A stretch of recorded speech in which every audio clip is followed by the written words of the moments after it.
The Texas Rangers season, it's gone up and down and all around in the first 9 games. A&M baseball started out their weekend series against Arkansas Fort Smith very impressively, with ace Marshall Kosowski throwing a gem, striking out 15. College football is back for Texas Tech, and it's only the first game of the season. It's only one half, but you got to be excited about the Red Raiders in the 2016 season, especially Patrick Mahomes. What would that mean to you to get your 4th straight state championship?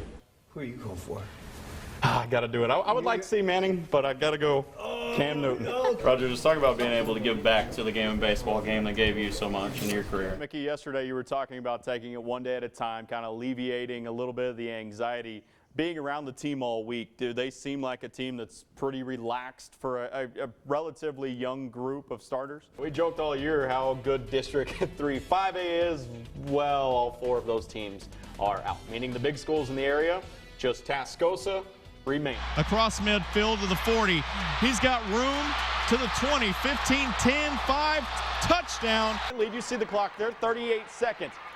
Emerald High rebounds. They come down. Here comes Tenner. She hits Khaki Simpson, who hit 2 of the biggest 3-pointers I've seen tonight. That's the first one. Lady Sandy's lead by 2. Final seconds of regulation. Canyon can't get it to go.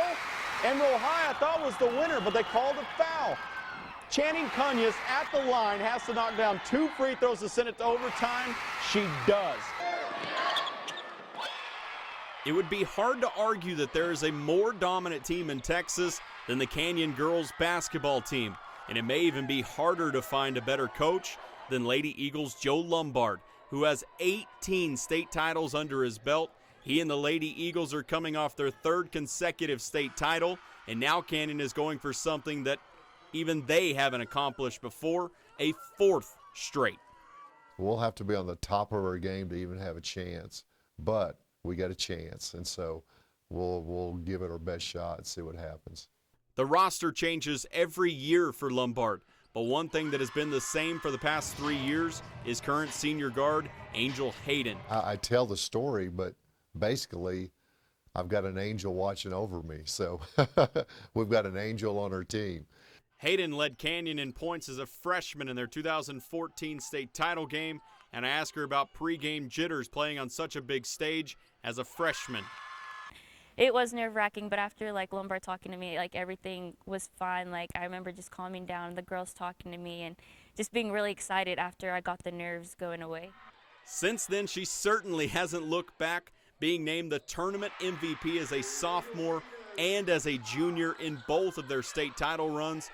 Even though she has been a leader of this team for quite some time, she has embraced her senior role in their quest for number 4. They can come to me and be like, Angel, I'm scared, this happens, and I could just talk to them and be that person there for them to calm their nerves and help us win that championship. And make no mistake about it, even though she's been there and done it 3 times, she still wants a 4th state championship to close out her high school basketball career. I know the seniors just want it so bad. Everyone on the team wants it so bad, and just to end your senior year with a 4th state championship would mean a lot to everyone. United States boxing at the Olympic Games has introduced us to some of the best boxers in the world. It introduced us to big names like Muhammad Ali, George Foreman, and Floyd Mayweather Jr., which has led to a very high medal count.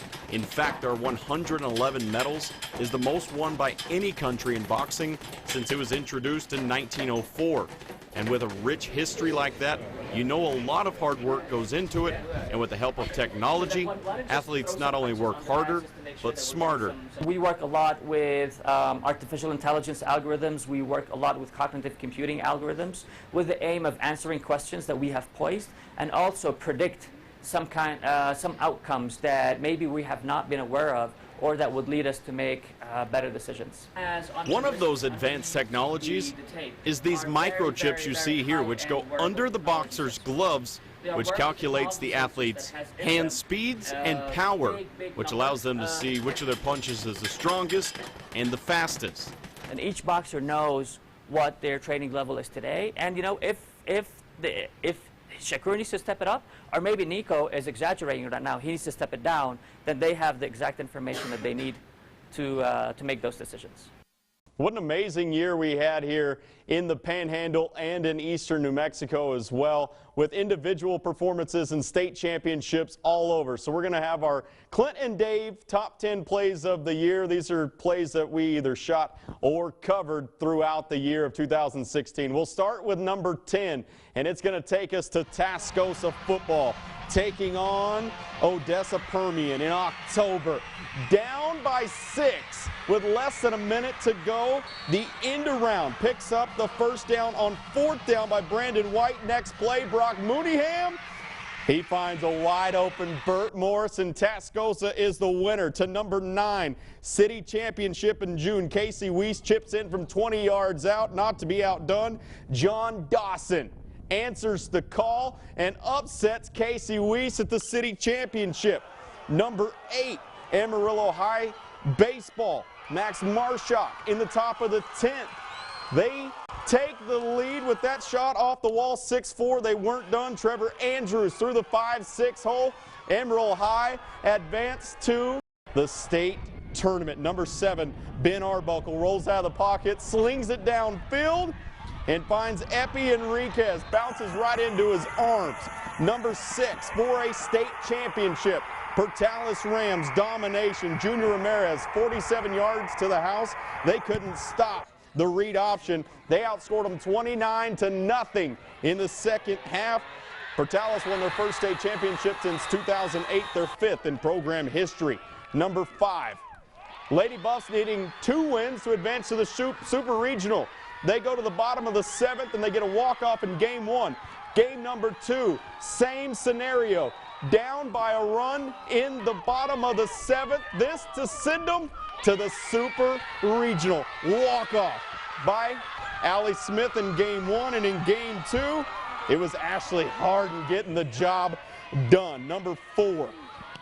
We go to the state championships. Emerson Solano, what a career by her, and a season by the Lady Sandys. They bring home the title, not to be outdone by the Bushland Lady Falcons, who also bring home a state title, 2 state championships in volleyball.